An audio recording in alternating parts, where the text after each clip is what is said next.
So it's this kind of deja vu moment. It seems like you've had a lot of opportunities outside of being governor for Georgia, so why run again? I've had 3 years in the private sector and I've tried to fully maximize my time, but my heart is in service. And I've spent as much of that time working to help serve the people of Georgia, working on vaccines, making sure people had access to the resources they needed to keep their small businesses afloat, making certain that we had a census that fully counted Georgia, and getting access to broadband to communities that didn't have it. My responsibility as someone who says she wants to be in public service is to do it whether I have a title or not, because the most important title for me is being a Georgia citizen. And so what do you want to do differently this time around? Well, we know that there are hundreds of thousands new voters who are on the rolls. We know that the 2020 election shows that those numbers can transform and translate into victories for Democrats. But I also know that we have a current governor who has failed the people of Georgia, that as this pandemic has raged, he has left behind too many communities, that he seems to ignore the real pain that's hurting families and hurting areas of the state, and that he seems to be focused on those who agree with him. I want to be the governor for all of Georgia, for one Georgia. And speaking of Governor Kemp, what are you thinking about that matchup again a second time around? My focus is always on fighting for Georgia, fighting to make certain they understand what's possible, that we have a governor who has a vision that isn't looking backwards, trying to take away rights, trying to take us to a time before we were the kind of diverse and vibrant state we are. I want to be a governor who's looking forward. And my mission is to do what I did the last time, which is to talk to every Georgian in every part of our state and to do what I can to make sure that when they go to cast their ballots can be cast and they will be counted. Now, can we clear the air about conceding? Because your Sure. political rivals have brought that up a lot.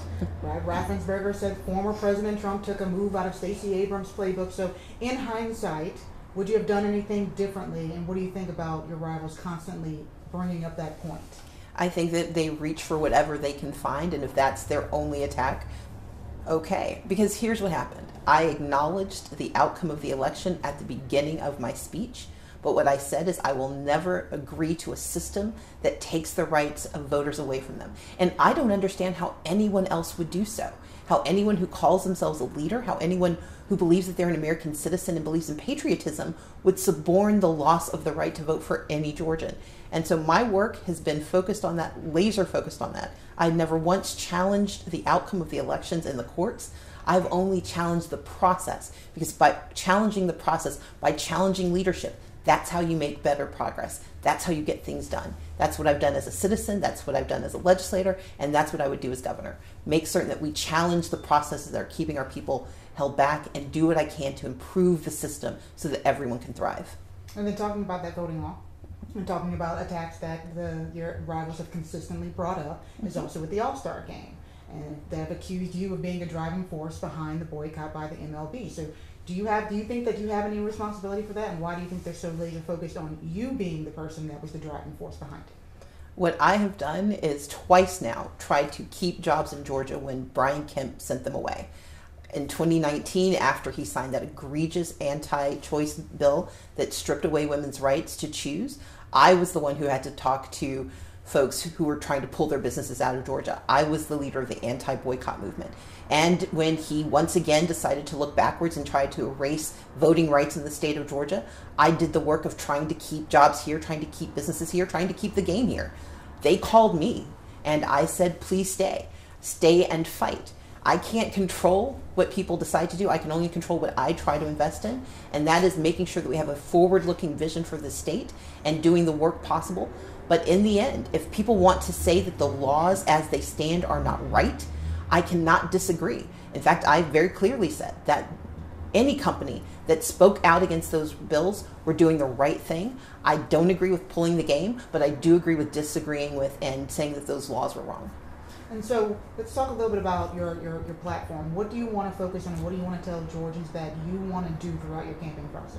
We're going to be building this campaign in conversation with Georgians, but I can tell you right now, Medicaid expansion is top of mind. It is how we provide health care. And it is egregious, and it is a shame that in a state that is facing the pandemic that we are facing, that we have a governor who still refuses access to health care to more than 500,000 Georgians. He tells them to go and talk to their doctors, knowing they don't have hospitals, that they don't have insurance. I know that we have to focus on education, that too many of our children suffered during the pandemic, not only because of the pandemic, but because they didn't have access to the internet.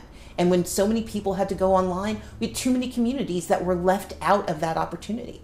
I know that we have to have conversations about growing businesses and growing opportunities. I'm a small business owner, and I spent my time making sure that other small businesses had access to the resources they need.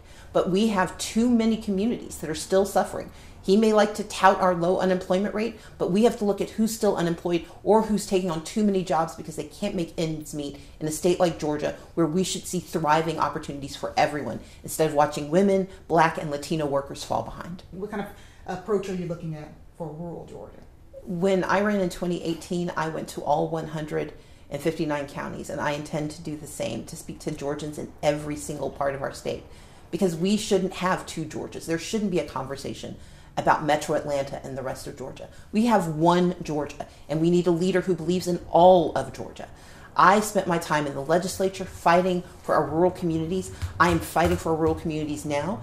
I've used the organizations I've built to reach out to and reach into those communities to build their capacity. And I would continue that work, making certain that our farmers have the resources they need, making sure that we have better resilience to the natural disasters that are going to keep coming and keep hitting Georgia, making certain that vaccine hesitancy isn't grounded simply in fear, but is grounded in knowledge that we understand what we need, and that those communities, they're not hesitant because they don't want the vaccine, they're hesitant because they don't know how they can get it. We have to do the work of reaching out to where people are. And in this state, that means rural Georgia, metro Atlanta areas, but also those communities in between. We have a responsibility to have one Georgia, our Georgia, and that's who I want to serve. You've been credited with increasing voter participation for the presidential election, with helping Senators Warnock and Ossoff. How do you plan to tap into that and strengthen it throughout your campaign process? And also, will we see the senators campaign on the campaign trail with you at any point in time? My responsibility as a Georgia citizen has been to try to make sure every single person in our state who's eligible to vote can do so. My responsibility as a Georgia Democrat is to make sure that the best policies are the ones we put forward. And that's the work that I've done for the last decade and a half, building capacity in our party. And what I saw in 2020 and in 2021 is that when people are reached out to, when we talk to them, when we meet them where they are, they will vote and they will turn out. And so my mission is to spend this campaign talking to those voters, using the infrastructure we built, adding more to it, and working with, yes, our senators, Ossoff and Warnock, especially Senator Warnock as he runs for re-election, to make certain that every single Georgian understands the bright future that lies ahead if we're elected. In your announcement, you said success shouldn't be determined by zip code, background, access to power. Can you elaborate on that? We know that there are pockets of Georgia that are suffering from the pandemic, that we have some of the poorest places in the nation nested here in the state of Georgia.